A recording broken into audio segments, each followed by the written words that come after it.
Welcome, everyone.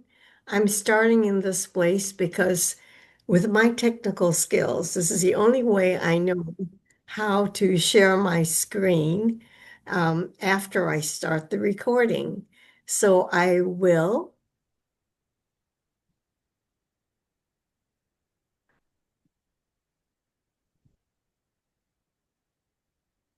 All right. So you see the screen share.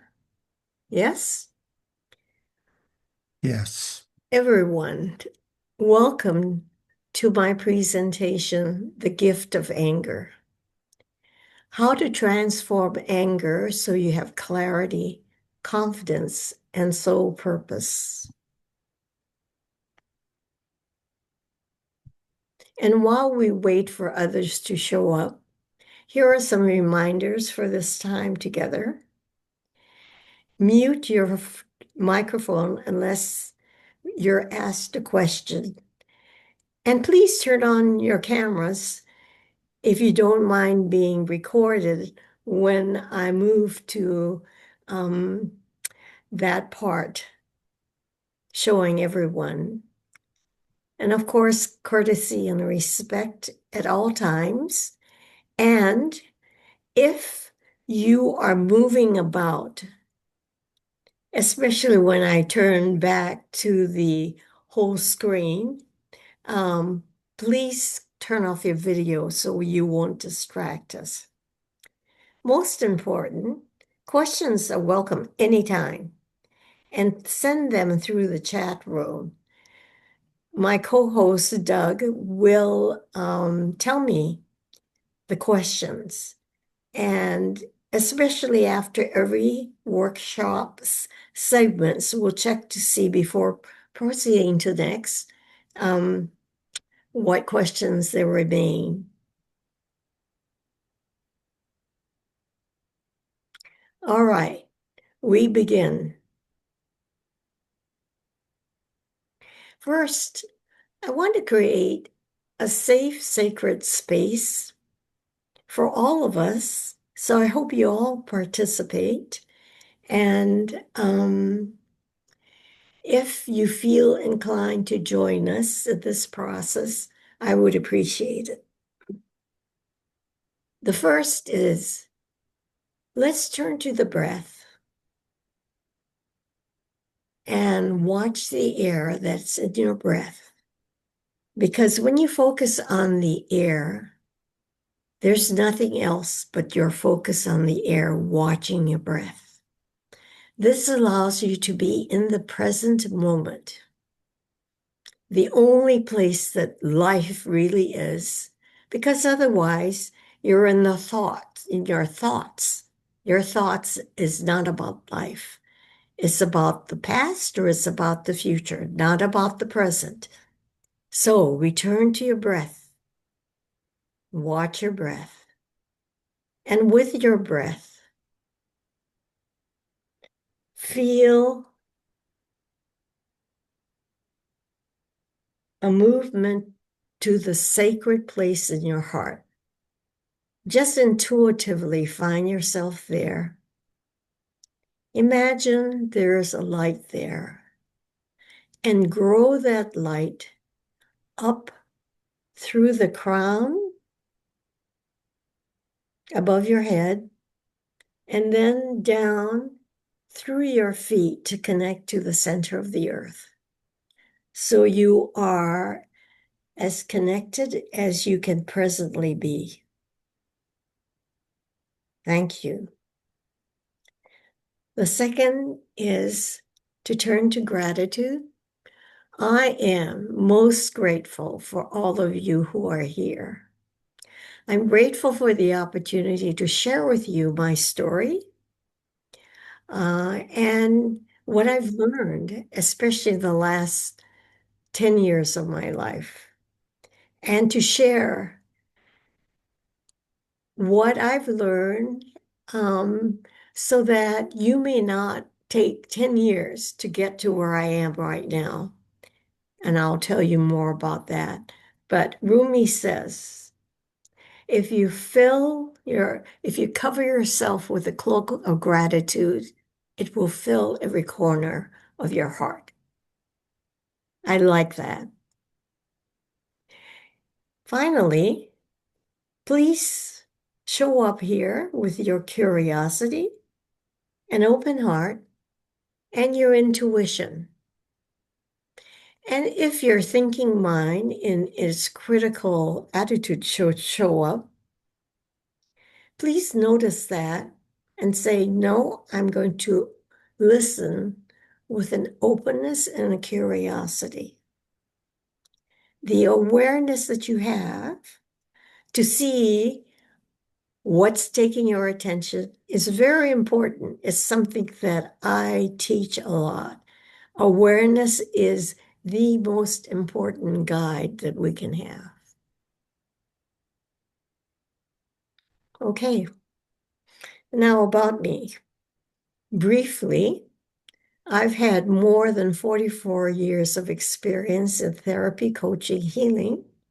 That began in 1981 when I earned my PhD in clinical psychology. Since that time, I've worked with clients, and since that time, I've gone through many modalities of healing and personal development and coaching, etc., and therapy. That's the official biography. Now I want to share with you my story. I hope you like the image to the left because that's how I think I was for a long time in childhood. And if I didn't have that facial and postural um, expression, I had it inside. So let me tell you my story.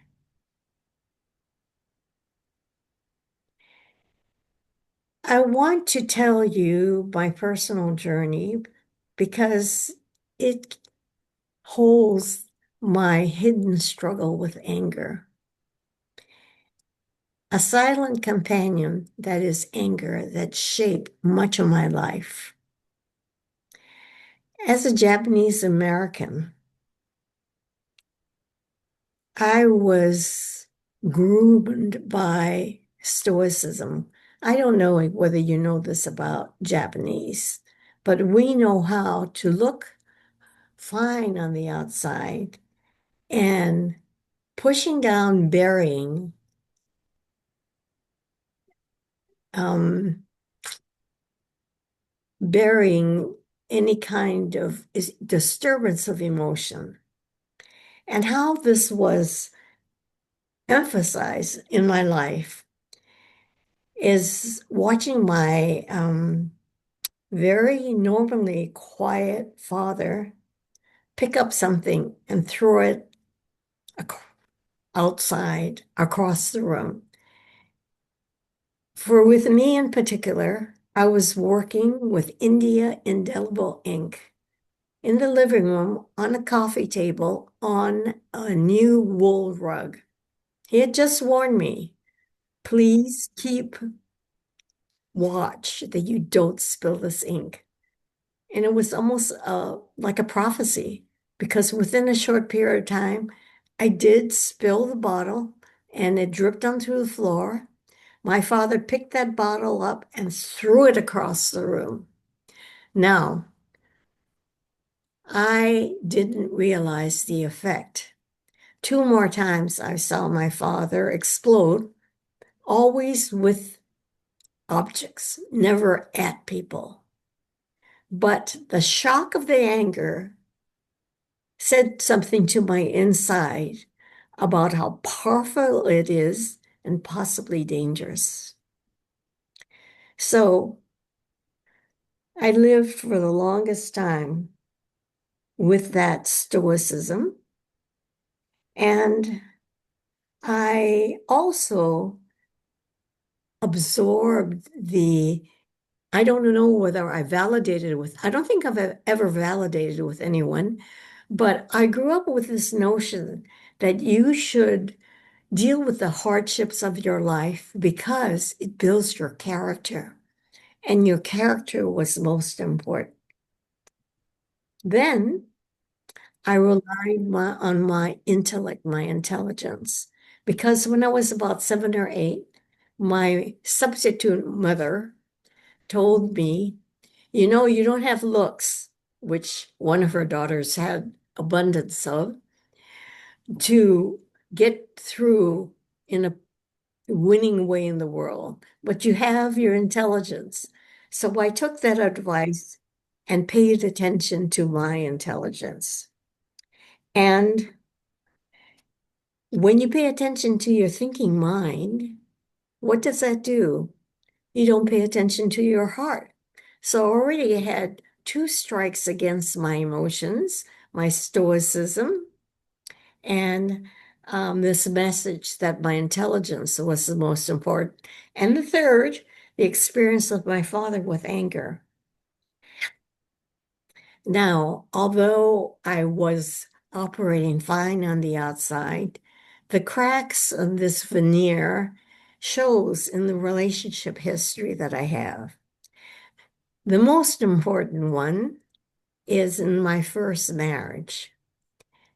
It is the only time I was angry, could feel my anger. And that was when my husband came to me 6 years into our marriage and said to me that we now have an open marriage. My mind kind of like grasped, what does he mean? But then I got it. It meant that he had permission to have affairs, which of course he had already started. So for 24 hours, I was angry, furious. I can see myself beating on his chest. And then he said the magic words, "You're not being rational." And I was a debater in high school and college, and rationality was it. That snapped me out of my anger and buried my anger. And this is what I've learned about my anger. When I don't meet it, have it, it makes me go unconscious. So every betrayal of my life, when I wasn't angry, which was most of the time, I became more and more unconscious. Then about 10 years ago, something broke through my intellect.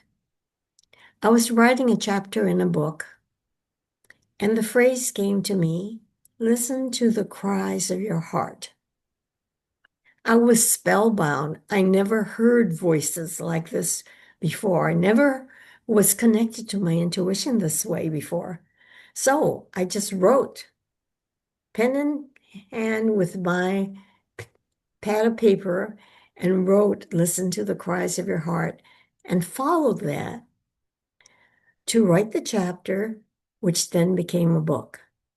Now, what that led me on was a journey to heal my heart.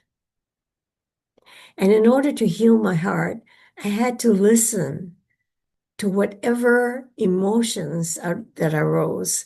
And for someone who had buried, suppressed, and repressed my feelings, this was not an easy job.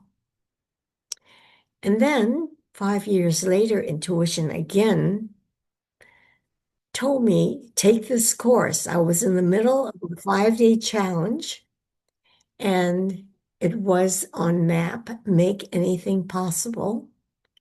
And I I was obedient, and I went ahead and enrolled, and 6 months later, I became the 59th MAP practitioners in the world. And what's important about this, as you will learn, is that MAP works with the subconscious to do deep healing, and you'll learn more about that in a bit. Now, I want to see what kind of responses we can get from my story in terms of similarities. So, can you say yes in the chat? Let's see if I've got a clue here. No. Say yes in the chat if you know what it's like to be confused by anger, not know what to do. And if we don't get yes in the chat, you're in the wrong place. I'm in the wrong place. So if you have questions about how to use anger on your own behalf, yes, I see the yeses coming on. Thank Yeah. you. And Delaney says, angered by my anger. Yeah, it's annoying, isn't it? We'll talk about all of that. Okay, I don't know how to give you access to the topics and content from this meeting, except as you see it on the screen. So I'm going to deny that request. Now, how about say yes in the chat if you know what it feels like to be okay on the outside and have a sense that you're not okay on the inside. So I'd appreciate your saying yes in the chat if you know how to seem really okay on the outside. You know how to pretend. You know how to do a role really well. Calm mother, competent coworker, or even confident boss. You know how to wear those roles. All right. Say yes in the chat if you're ready to dive in to learn how you can respond to anger differently.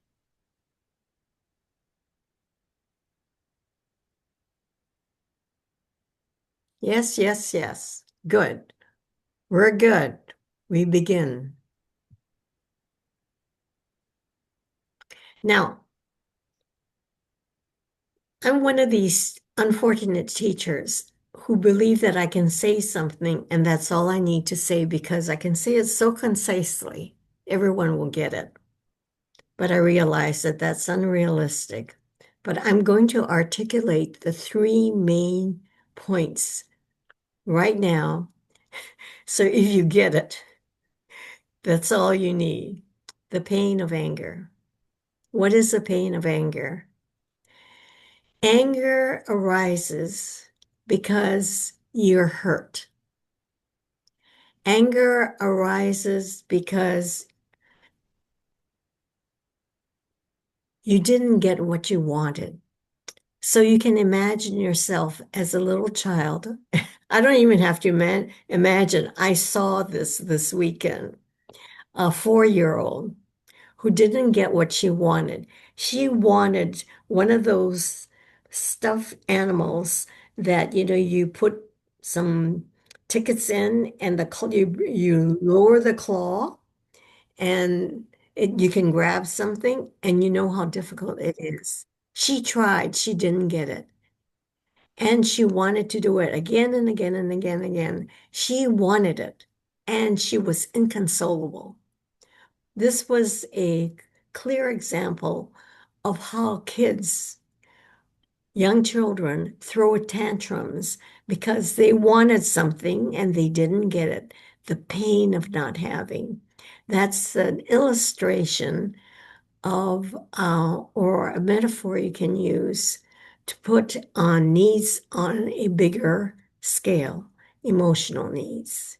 And that's what we're going to explore because we all come here with our own history and we don't really know or have met or have resolved the pain of anger. That's point one. Point two, anger is the voice of the inner child.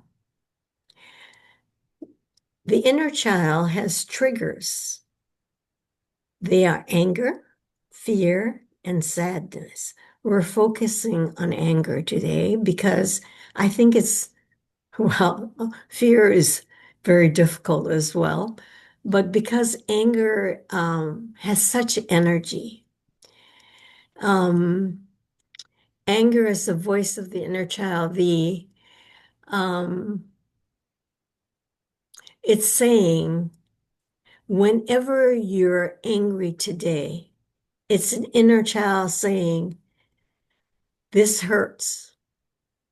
This present situation, this present person is hurting me.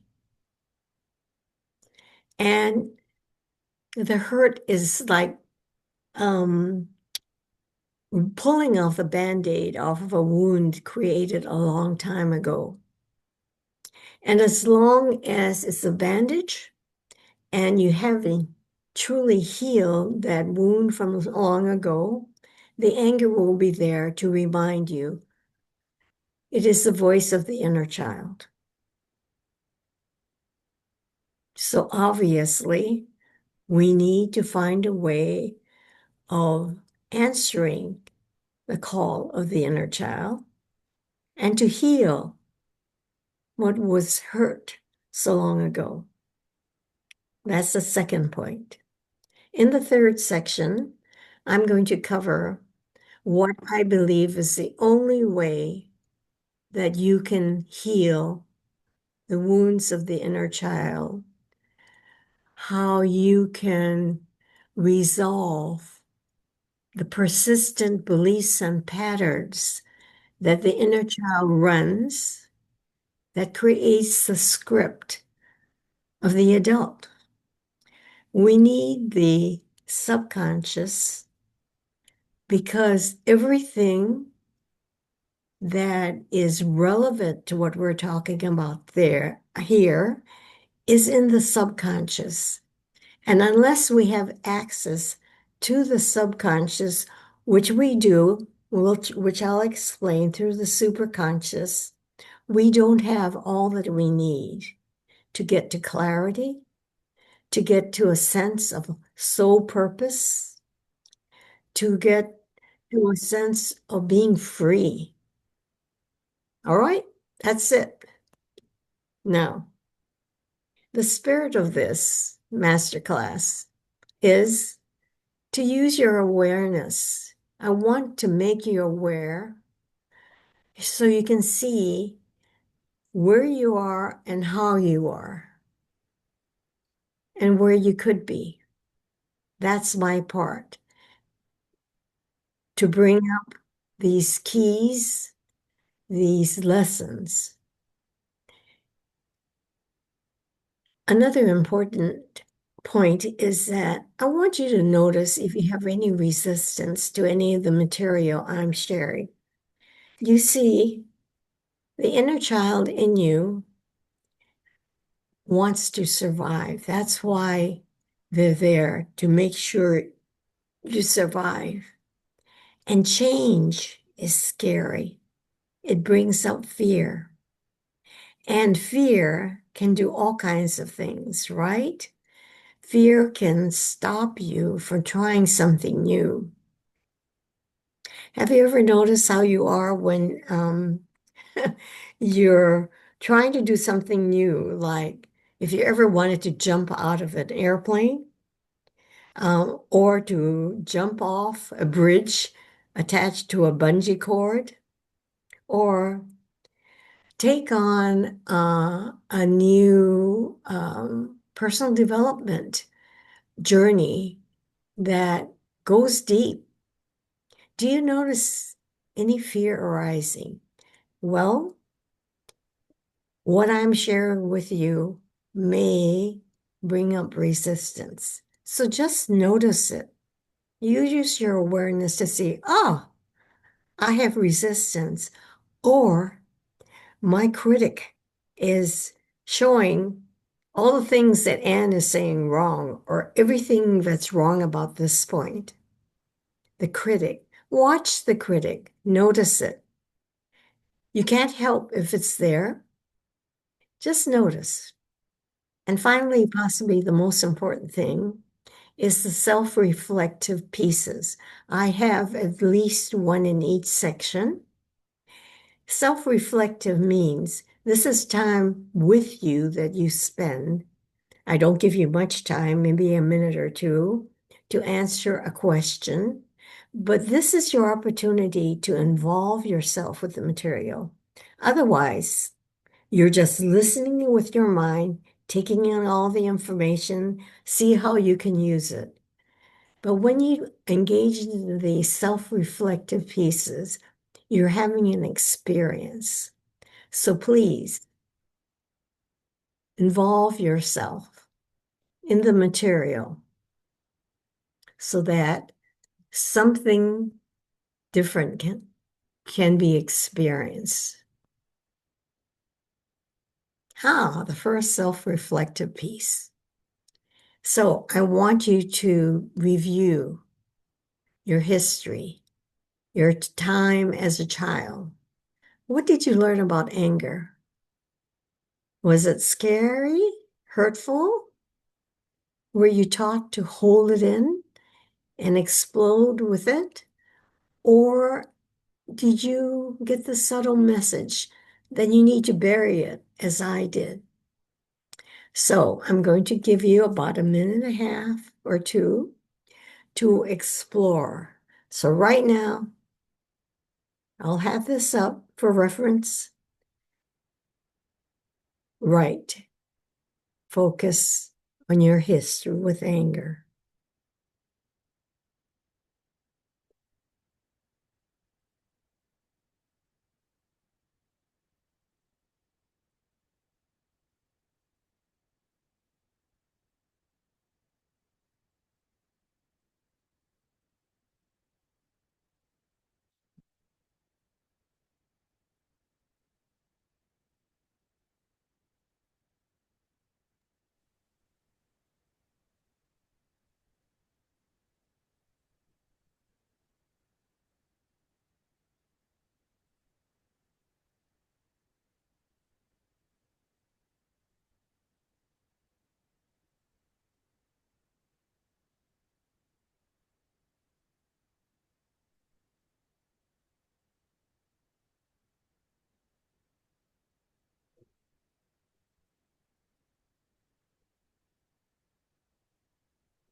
All right.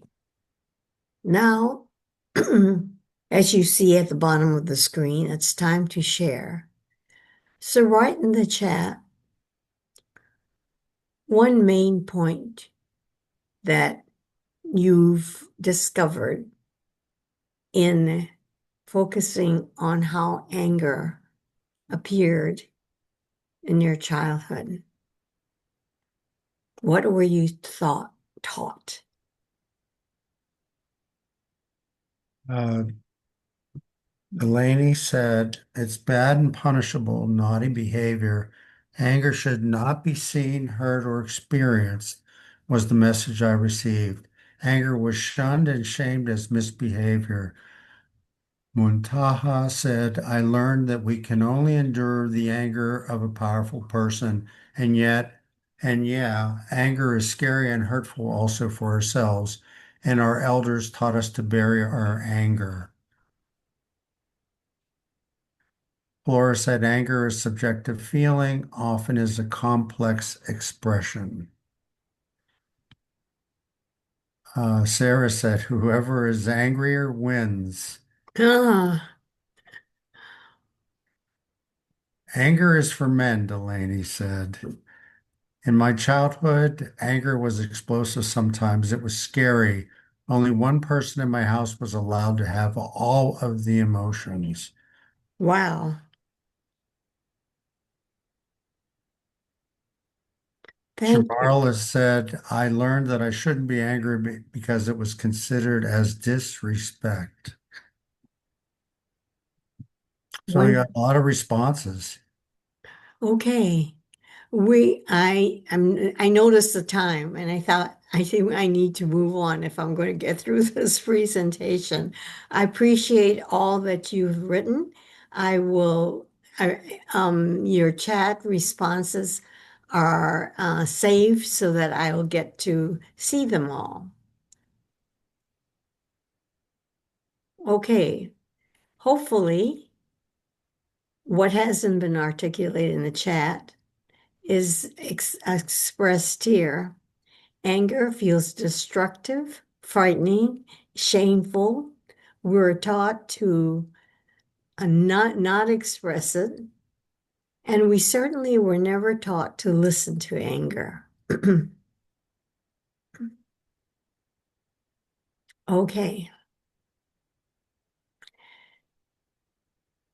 we learn about turning away from anger, and you need to check whether today you are turning away from anger.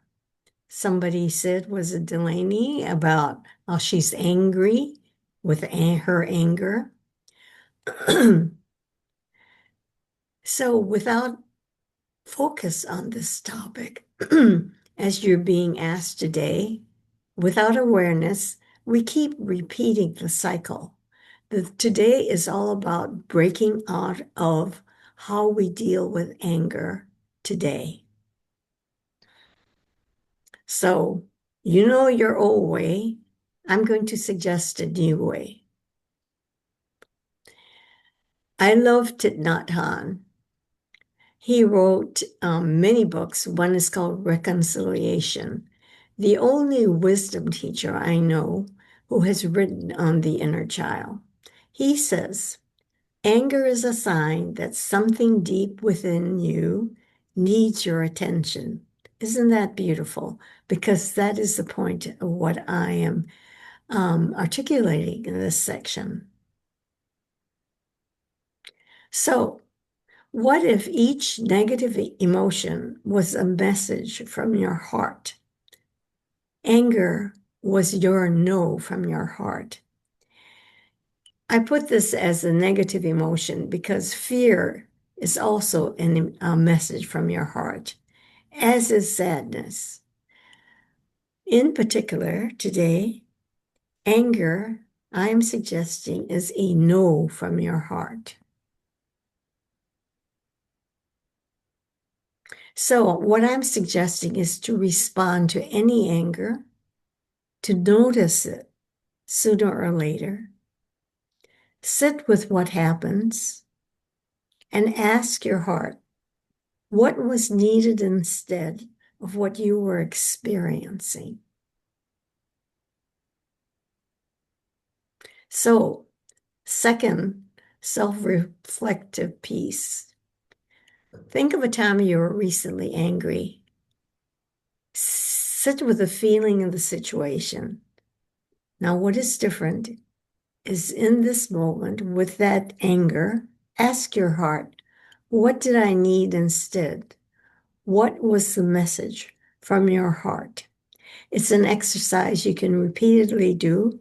But for now, I'll give you a minute to reflect on one. Thank you.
All right. I'm sorry to interrupt this, and it's certainly something you can spend more time with. So write in the chat what your heart needed instead. What was the message from your heart? And Doug, would you let me know what people are saying? Uh, the answers are I needed thanks. I needed more love, specifically self-love. I needed support. I need to think about repercussions, how others can be affected, also the adverse effects on me. I need to be treated with respect, kindness. I needed validation.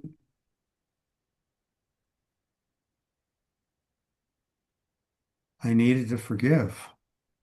Hmm, thank you. Curious if she needed to forgive herself or others. Both. So what was needed instead? Respect, being seen, understood, feeling safe, feeling protected, connected, feeling loved. These are the general things that I have come up with, and there are many variations in the theme. What is important is rather than your thinking mind as your major resource, by listening to your heart's message that comes from anger, you're aligning yourself with your heart, your emotional guidance system. And as someone suggested, when you meet your heart and its message, it is your being with yourself in a way that when you turned away from anger, you weren't before. All right.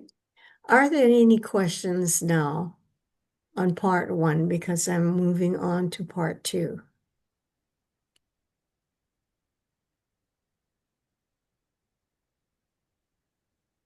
Okay.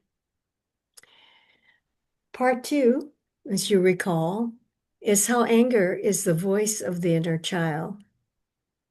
Now, I see the inner child showing herself, himself, in three different ways in the adult. Triggers. As I said, anger, fear, and sadness are the triggers. When they come up, it's a sign that, yes, something is happening in the current situation that doesn't meet needs, but often it's because you've been hurt this way before.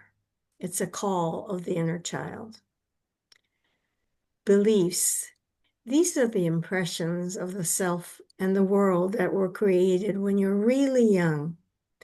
When you were hurt, rejected, abandoned, neglected, you may not have had the words for it, but you get the impression, oh, I'm not important. No one's paying attention to me. I must not be valuable, worthy, deserving. Such beliefs or impressions can come up. And impressions that the world isn't there to support you. So you become mistrustful. Patterns to survive. We're going to focus on patterns to survive today because they write the script that runs the adult's life.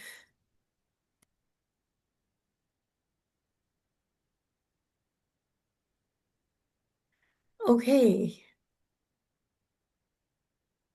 The inner child's beliefs are like, I'm not enough. My feelings don't matter. I must do it all myself. the survival strategies that are followed by the adult are perfectionism. The idea that maybe if I'm perfect, maybe if I can be the best that I can be, that I'll be accepted, I'll be loved, I'll be respected.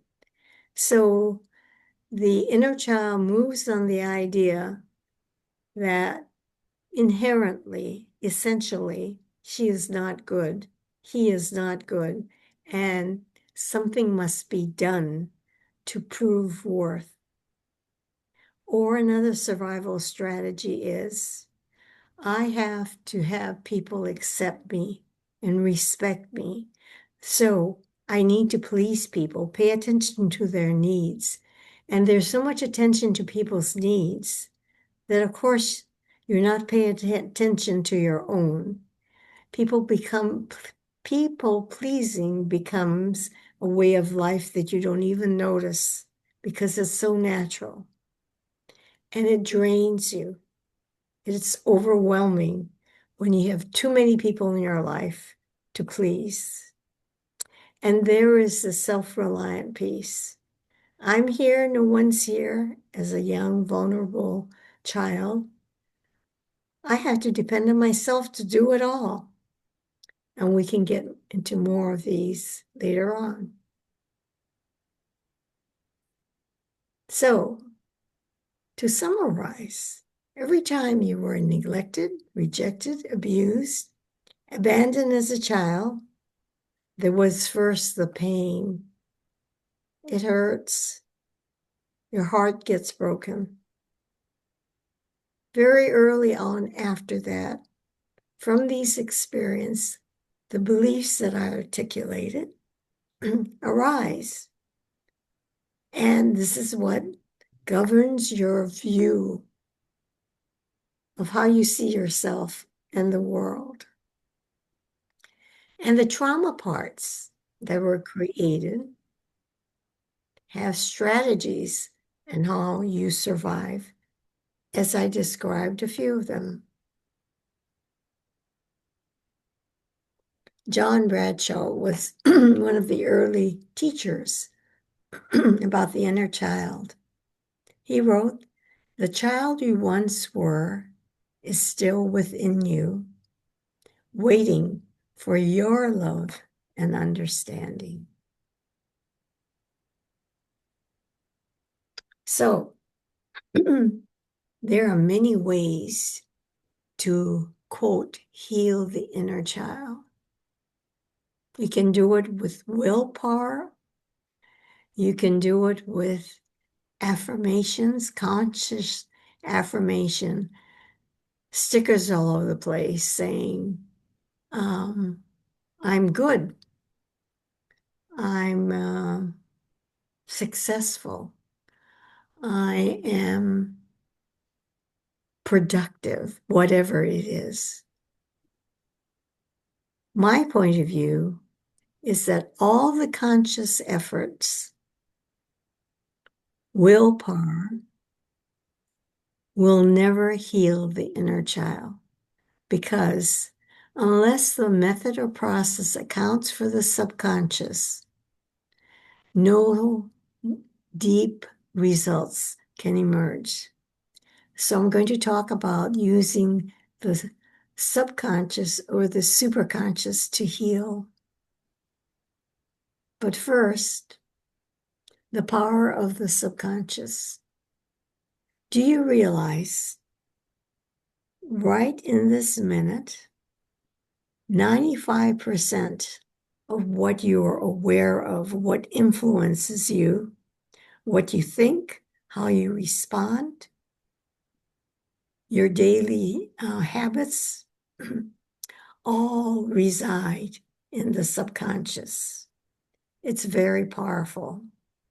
So if you look at your life today and what you wish were there but isn't, the reason is there's something in your subconscious that is arguing, resisting what it is that you desire as an adult. So, for example, if you want um, lots of um, awards, promotions, advancement, but they go to someone else, it's not happening to you. There is something in your subconscious that is working against it to produce the so-called failures that you have. If you, as charming and polite and socially adept, and yet people stay away from you, there is something in your subconscious that is providing an expectation or vibration. Stay away from me. It could be a fear of having been hurt enough that that part is trying to be protective to prevent your heart from being hurt again.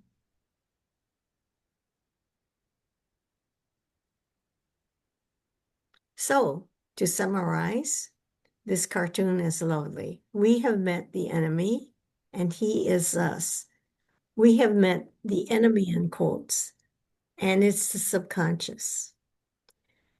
It contains core beliefs, emotional memories, protective patterns, inner child wounds, as well as automatic behaviors that drives the car, that knows how to walk down steps without thinking. All of our um, lungs, heart, circulate, everything that works in the body automatically. Those are all part of subconscious. So reprise much of what's in the subconscious.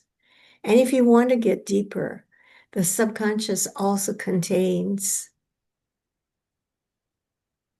symbols, archetypes, Akashic records. There is much there if we want to take the time to explore and access. But for here, I am focusing on those memories and patterns and wounds that interfere with your having what you want in your life. This is part 3. This is awesome. Before I go to this part, going back, who has any questions? So write in the chat, you have any questions of what I have said up to now.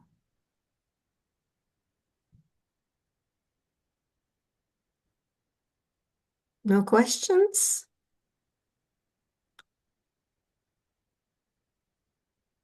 Doug, no No, questions? no questions. No questions. All right. Do How you? much oh, there's one. How much of these make up the subconscious in percentages? I'm assuming she means the current slide. Okay. The answer is I haven't the slightest idea. Um, I don't know whether anyone has um, graphed, moved into the subconscious to get where these core beliefs, emotional, all these things, these first 4 items, how much percentage it takes about it. But it occurs to me to say, whatever it is, it's too much. Because if these are the reasons why you're not manifesting, that you're not having in your life what you truly want. Say you're a writer and you've put a lot of books together, or maybe even one basic manuscript, and you've tried to publish it. And supposing that you're not successful and you were to explore, like with me or someone who works with the subconscious, what might be getting in the way, you might find that you have this experience. You've written before, and you've never had the kind of support and never had the kind of appreciation. So, in other words, you've written, but in terms of getting an audience for it, you experience failure. Failure is a trauma. And if you've done a lot of that, you're accumulating trauma around failure. And with that accumulation, the subconscious mind can form the belief, I cannot have what I want in the world. Now, once I said that, it might have cued you in to a core belief that a young child might have experienced when you were neglected, rejected. Say you're crying in the crib because you're wet or you're hungry and no one comes. Your parents are good parents, but they're busy and it may not last more than a minute, but for you, it lasted forever. And in that time, you got the impression that you're not important enough, that your needs are not important. What you want will not come. So that becomes part of the trauma belief. And then you take this as part of who you are, walking into the world, having needs, and discovering how come I don't get what I want? How come my playmate has all the friends or gets the candy, the apple, the cookie, whatever it is? How come it doesn't come to me? Because you differ in that wounding and how I was articulated. So, wounded in that way, the expectation in the trauma part is my needs are not going to get met. So, I think you might be able to use this illustration to have it fit. Um, Elise asks, how can we become more aware of our subconscious? uh, how can you become more aware of your subconscious? Again, I'm sorry to be repetitive, that it's not so important that you become aware of your subconscious. It becomes important that you become aware of the content of your subconscious because of what you're experiencing in life, for example. So, for example, when you notice that someone anger really shakes you up. So then you become curious about that. And there's something about anger that I have in my history that is frightening in me. I need to pay attention to any other aspect of anger that I experience. So you intentionally focus on something that you see the tip of, and the more you see that, the more you'll be able to invite everything connected to more and more appear. For example, I have, as I described, suppressed anger, repressed it. Now, uh, I don't like the experience of anger, but I have it more and more. And when I pay attention to the anger, I find what the message is, and I learn what the inner child needs. And it allows me to connect with my inner child. That connection can grow with my attending to any trigger from the inner child, any beliefs that don't serve me that come from the inner child, or any pattern. So the more attention I give to these aspects, I am building a connection to my inner child, which is a very strong foundation to heal the inner child. So again, the question for me needs to be reduced to what is important about how what's in the subconscious is affecting you. And I'm trying to give you clues on how you can begin to pay attention to all aspects of the inner child. So he or she shows up more and more. And I also have an inner child process that I use in the work that I do, which involves the imaginal field. The field of imagination is not quite a conscious realm.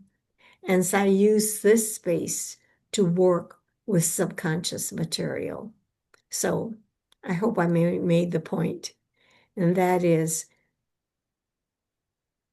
you should be concerned only about what's in the subconscious to the degree that there you're seeing that there are portions of your life that aren't working, and your inner child will signal you.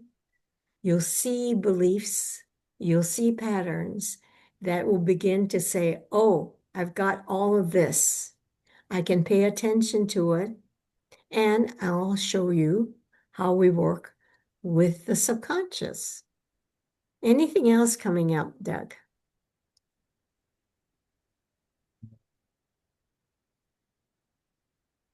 Some not helpful comments from Beth Lister. Um, and that's kind of it.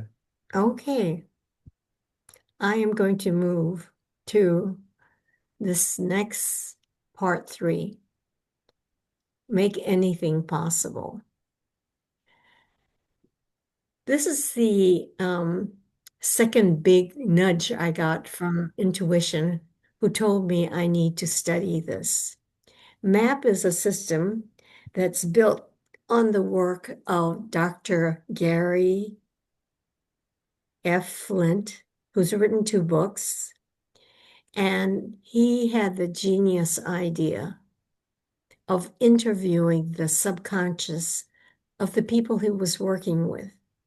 He chose the toughest population of patients to work with, which were victims of torture and cult abuse, who had dissociative disorders, like 3 Faces of Eve, where there are separate personalities that come on and take over the consciousness of the person.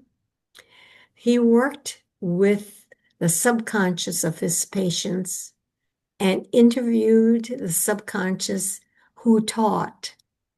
All these subconscious taught him about how memory works and how the subconscious works. And he produced a book, the first book, which Colette, the founder of MAP, used for this system. She was mentored by Dr. Flint. So it's an accurate representation of how to use your subconscious to treat and heal the pain and results of childhood wounds. So the process of training your subconscious doesn't take that long, but it empowers a divine aspect of you, your higher self, to treat the pain and wounds of your childhood. And once trained, we call that subconscious superconscious to express how it is your divine aspect.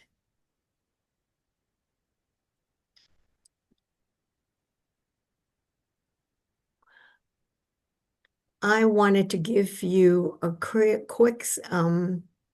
testimonial from Tracy, who had only one session. She was someone I was working with in another system. She says the work was life-changing. She had several light bulb moments that shifted something deep. After immense trauma and loss, she's the first to reach that part of me and help me begin to release it. I didn't know this successful professional had the trauma. So when she started describing, I was floored. And I wondered, wow, can we heal all of that in one session? But she reported at the end of it that things shifted in her. So she felt no longer the same. This is not me. This is the power of her subconscious, the superconscious, and my subconscious working together to heal what was important to heal. And here is a longer term client of mine who talked about how when she came to work with me, she had just survived cancer. She's lost her dog. She was leaving her husband, and she was barely able to function. But within a short time, she was calm. 9 months later, she says, I've never been happier ever in my life. She's not rattled by anything, and she has the tool to return to her steady, peaceful self. So, this is just the tip of the iceberg about what MAP can do. So, time to use the chat again. Say yes in the chat if you tried to change such patterns before, but you still have them. For example, many clients come to me saying they've tried tapping, they've tried EMDR, they've tried years and years of therapy, and yet these patterns, the distress still remain. Do we have any yes in the chat for those who say yes? Delaney says yes. Jessica says yes. Yeah,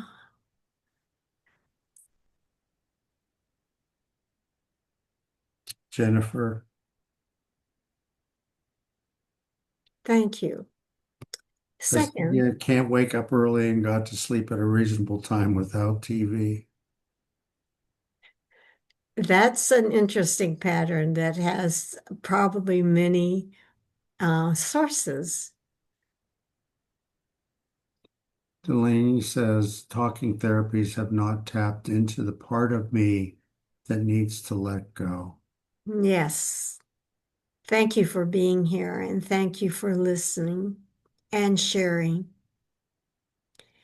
Second question. EO says more pain from adult memories than childhood trauma. Okay. May I say in response to that, it's because you are more conscious of what happened to you as an adult and therefore can be closer in touch with the pain of those adult traumas. But this does not mean that the patterns that left you open to the traumas you experience wasn't there to begin with. And the distance and the psychological things we do to not feel the pain, what we experience as a child. These are what the trauma parts did to help you get to this point. So they did their jobs. But it doesn't mean that their trauma, their pain has been released. So if I were to work with you, I would start with what you experience and know about the pain of recent trauma and use that to begin to collect every associated experience and memory to ask superconscious to treat all of them.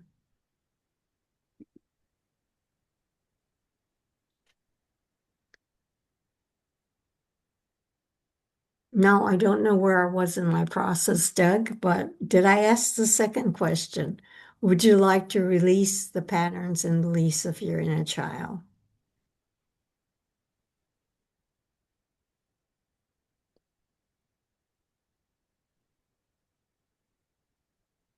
Huh? No responses? We have a yes.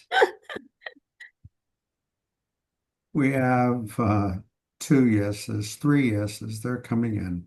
Okay. In former presentations, I went through long lists of patterns and what it did and the consequences of these patterns that would emphasize how much of your adult life is governed by these patterns. It would um, it would provide motivation for you in that way. Finally, would you like would you like to heal your inner child, to live from the wisdom of your heart?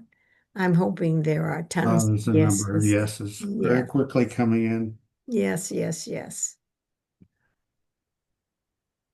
So, as we're moving to the conclusion of this master class, please share what's in your heart right now. Any commitments you made to yourself, any insights that you've gained through this process of self-reflection. Um, Anyone's story, anyone's comments, anyone sharing, Doug? Not yet. Okay.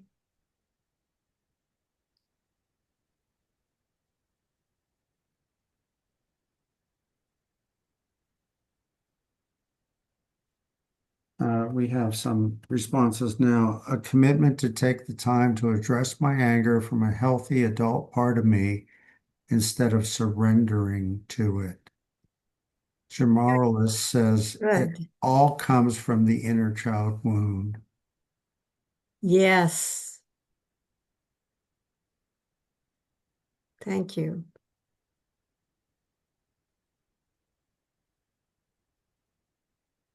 Jessica says, I want to commit to have better reactions to anger so that I control it and it doesn't control me.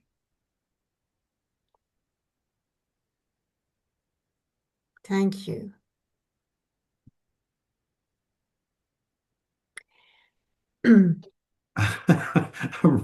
Arun says, how to kill inner child. I don't think that's quite what you were talking about. Jennifer says, how do I tap into my own subconscious to help heal? Yeah. Had CBT. Yeah. Just Question, are we supposed to control our anger or just feel it and learn from it? Yeah, I wanted to respond to the use of the word control because that's used a lot. And CBT, cognitive behavioral therapy, it's cognitive, it's use your brain. It's about looking at your behavior. It doesn't touch the heart, doesn't address the emotion. And that's why I believe that CBT is a limited way of addressing emotional issues, distress, and why you need the heart. I am offering breakthrough clarity calls in the next few days where I spend 45 minutes with you discussing your questions, your your situation, uh, so I can learn more about you and to see whether I can explain my services more and my programs more so that we have an opportunity to see whether we can work together. Simple as that. And finally, I want to talk about patterns of resistance. I'm taking a couple of minutes of extra time here. When the child feels herself alone, when she's been traumatized, he has been traumatized, there is that pattern of, I have to rely only on myself. I don't trust anyone because no one was there for me. I trust only me. And they set up a pattern of being very independent and doing everything themselves. And they work with in committees. They make sure that they do enough of the work that the community work reflects them um, in a good way. But this pattern of self-reliance means that you don't trust others, like to work in a group together, like we do in my group um, programs, or you don't trust being with a mentor or a teacher who has another set of eyes. You working alone can only see so much. Someone working with you can see so much more and can help you turn those blind spots to move forward. All of this super self-reliant is built on a lack of trust. So check within you. If in any of this you notice that you're saying, I can do this myself. I've learned enough what I need. I don't trust that there is so much out there, or Anne has so much that will really make a difference. Another pattern that creates resistance is you believe in scarcity of resources. When the child was hurt, she believed she or he was alone. There wasn't enough love. There wasn't enough joy. There wasn't enough what he or she needed. And that goes across the board with anything in life. So if you grow up or live where you don't have all the resources you need, you are operating out of a belief in scarcity that you acquired really early in life. And unless you find a way of healing the pain that created that, you'll be stuck where you are. And of course, you need to feel you're worth it to invest in. So these are my remaining comments. Meanwhile, Doug will have put in the chat the link to book a time with me. I've made spaces for you later today, tomorrow, this weekend, because I'd love to meet with you, get to know you, and just chat. So I am going to stop the recording. I'd like to mention before you do that a Yeah, copy of this presentation will be posted to YouTube later today, and a link will be sent to the participants' emails. Also, that I want to clarify that the Calendly appointment, the new meeting, is complimentary to see if there's uh, a compatibility about working together.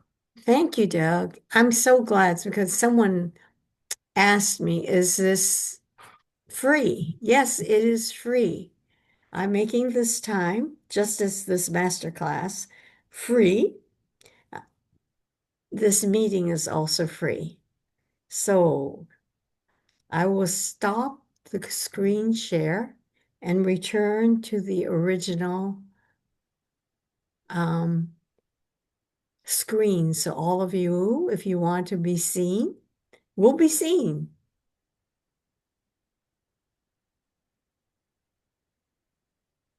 Hi. Thank you for participating, those who are here. And I appreciate all of your responses and your self-reflection pieces. Thank you, thank you, thank you. Now I get to stop the recording.